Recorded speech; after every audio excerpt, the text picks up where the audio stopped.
দূর আকাশের নিচে বিস্তৃত এক মহাদেশের নাম অস্ট্রেলিয়া।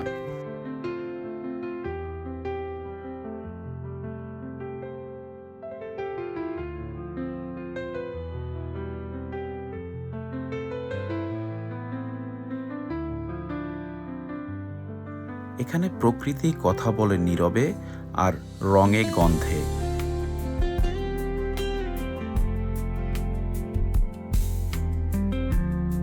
সেই প্রকৃতির কাছে এবার আমাদের অসহায় আত্মসমর্পণ।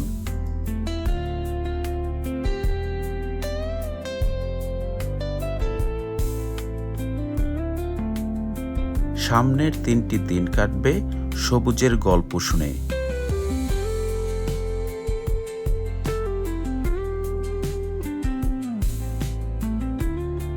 সাথে থাকছে আরও 6টি বন্ধু পরিবার। আমাদের প্রথম দিনের গন্তব্য জার্ভিস বে।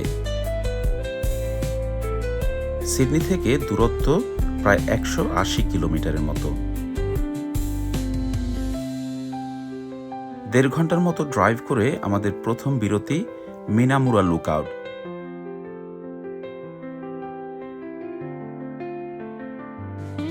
এ যেন আলো ছায়ায় ঘেরা আরেক পৃথিবী। একপাশে বিস্তীর্ণ সবুজ ভ্যালি, আরেক পাশে সাগরের নীল জলরাশি, যেন স্বর্গ নেমে এসেছে ধরণীতে। আমাদের পরের গন্তব্য কায়ামা। স্থানটির বৈশিষ্ট্য হল সাগর তীরে অবস্থিত ক্লিফের মধ্যে থাকা একটি গুহা, যেখানে জোয়ারের সময় ঢেউ আছড়ে পড়ে ফোয়ারার মতো উপরে ছিটকে ওঠে।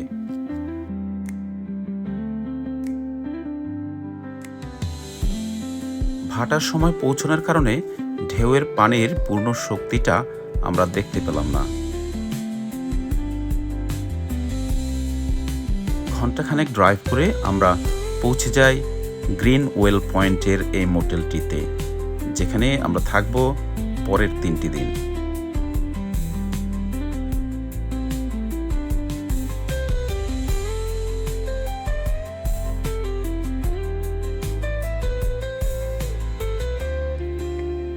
লাঞ্চের পর আমরা ছুটছি জার্ভিস বের অন্যতম আকর্ষণ হাইমস বিচে।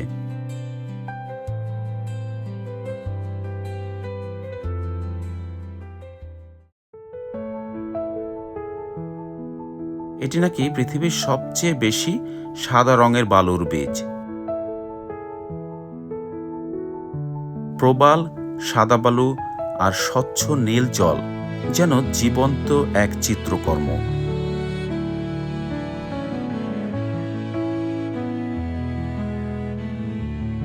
এরপর আমরা এসেছি কেভ বিচে। পাথুরে ক্লিফের ভেতর গুহা আর সামনে পাহাড় ও বিস্তৃত সমুদ্র। এখানে আসলে মানুষও যেন প্রকৃতির একটি অংশ হয়ে যায়।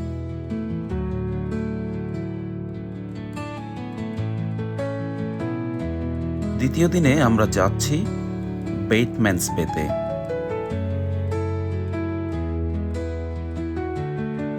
যাচ্ছি পেবলি বিচে। ঘন জঙ্গলের ভেতর দিয়ে বয়ে চলা সরু রাস্তা ধরে আমরা সাবধানে এগুচ্ছি, আর সামনেই আমাদের অপেক্ষায় খোলা আকাশ।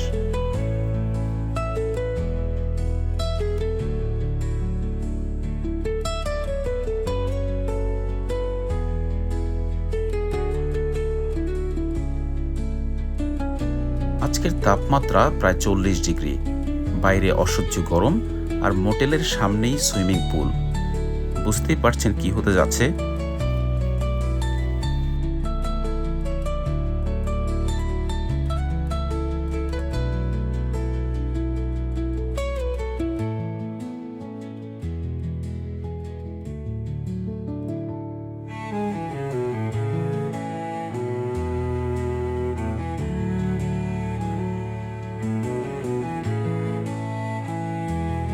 তৃতীয় দিনে আমরা যাচ্ছি জার্ভিস বের হাস্কিসন নামক একটি স্থানে।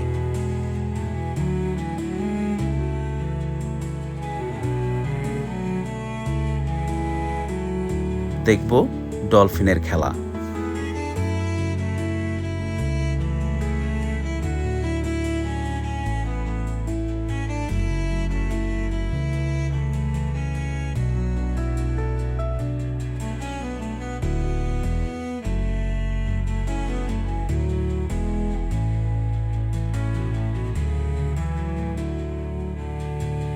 লাঞ্চ সেরে শেষ একটি স্থান আমরা দেখব, আর জায়গাটির নাম হচ্ছে উলঙ্গং লাইট হাউস।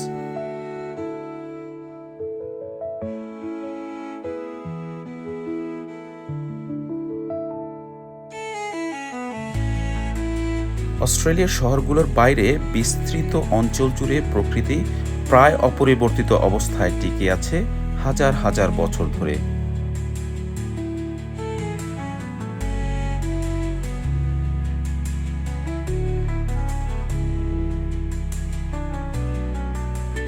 আবারও এমন কোনো স্থানে দেখা হবে, আর সে পর্যন্ত সবাইকে শুভেচ্ছা।